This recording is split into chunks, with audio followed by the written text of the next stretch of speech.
Back in 1980, this river froze, and me and my ne'er-do-well buddies, we came down the river on skates. We were skating over waterfalls because they were frozen. It was about 7 inches thick. And what we ended up doing as we sailed along on our skates was we went from way up at the border of Westfield all the way down to just above the waterfall. Why? Because we were high school kids and that's what we were doing. But as we were going along, I noticed several of these, what I thought at the time were trickle dams made by somebody that wanted to raise the river level so they could go swimming in the summer. Because in the middle of the summer, the Westfield River gets very low. Then, several years later, I'm done with my degree program at Westfield State, and my master's, where I concentrated on the religious practices of the Eastern Woodland Dandies, basically native people. And in that, I had encountered the fish weir, and I immediately thought, geez, I skated over 5 or 6 of these on the Westfield River here. So I took a canoe from my friend's property and came down, and it's exactly what I thought it was.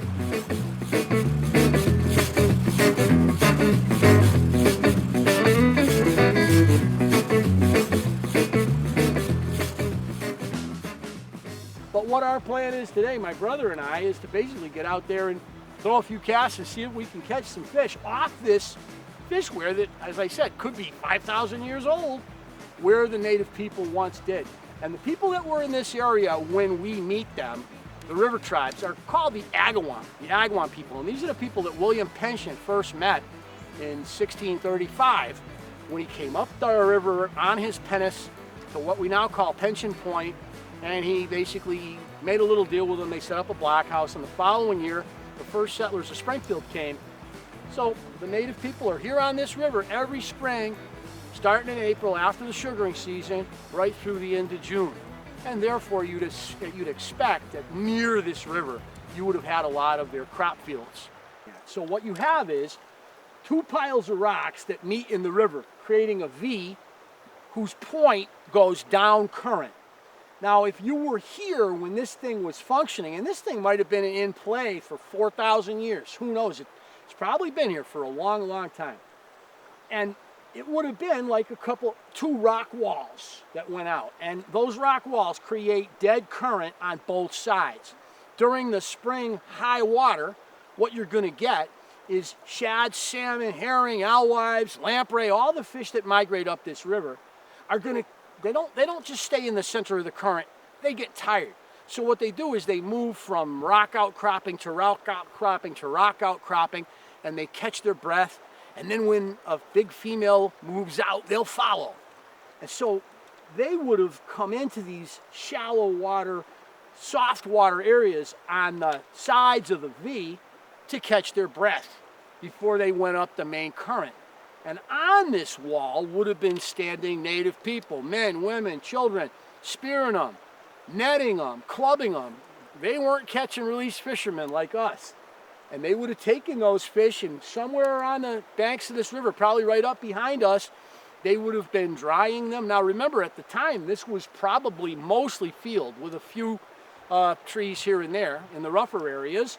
But they would have had, we know that they had a big village site not far, would be down the river from us. And there had to be one here too, because there's a fish weir, which would mean intensive work.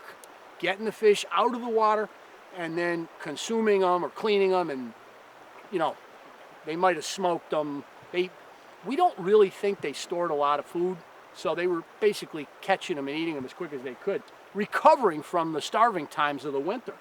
But this is during the high water.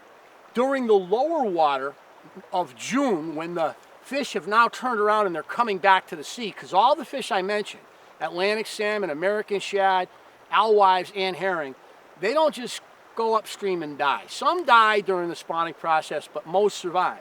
And they come down the river and they want to get back to the sea, and the native people would put up fish traps made of wicker.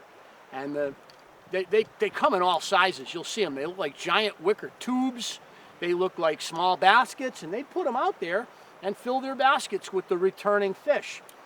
And some years they do very well. It all depends, like it does for us who fish today, on the state of the river, on the level of the river. You can have really wet years when most of the fish get right by this weir and the native people catch just a few, and then other years where the river level is low and they're catching more than they can eat, in which case they might use them to fertilize crops. We do have a record that they did use fish, especially herring, to fertilize crop fields. As they grew the Three Sisters in mounds, and they put several herring in there to kind of bring nutrients into the soil.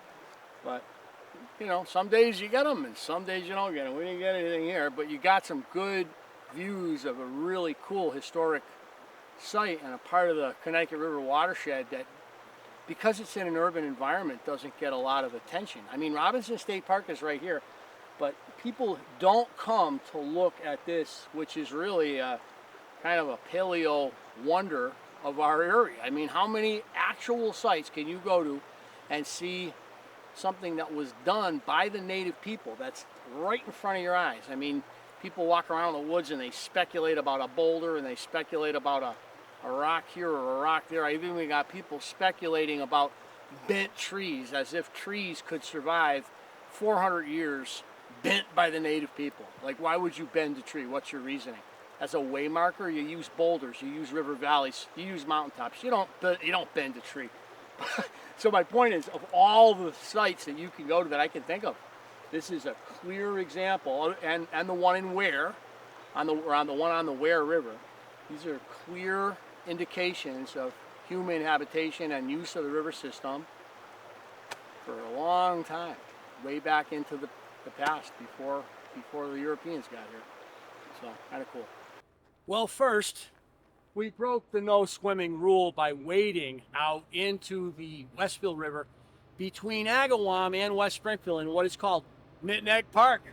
Well, we basically explored a few thousand-year-old, at least, fish weir that the native people here used to trap shad, salmon, and herring and alewives as they migrated up the river in the spring. We investigated that with our fishing poles, hoping to pick something up, but you know what? Luck was not with us today. If you're interested in trees that are, you know, a little bit older than what you're going to see in most of western Massachusetts state forest, come on down to Robinson. It's really nice. It's got some beautiful, right, Steve, old trees. Come in here. We're looking at some trees. That's not a really old oak, but I'd say that white pine there is 120 years old. It's a good age pine, and we got a beautiful, I love this black birch right here. Huh? That's a nice black birch. That is something. Black birch and white birch right here. And a white, you don't see that many that big. No. You know, they don't live that long. So when you go fishing the way we like to fish, catching fish, it's always good. We're not saying we don't want to catch fish, but just being outside and having some fun is what it's all about. And exploring history. In whatever way you want to get out to look at history, to fish. Look at natural history. Right. We saw some spawning lampreys. That was pretty cool. Yeah. Most people would be all freaked out, but there's sea lampreys coming up to spawn, go back to sea. Part of the game. Another androgynous fish? Yep, another we don't talk about. Because they don't have a good reputation, because they're vampiric, right? Yeah. Parasitic. Yeah. But we figured out that when they come up and they spawn, they create a bed in the gravel that actually cleans the gravel, which allows insect and fish larvae to get down in there, which if they didn't exist, the bottom would be much more algified. And probably also much more homogeneous, right? So right. It's very different. Because they create those pits, yep. which allow trout and other fish, bass, to hide under the current lip. Right. So they have a place. People think about them, they're gross, we don't like them.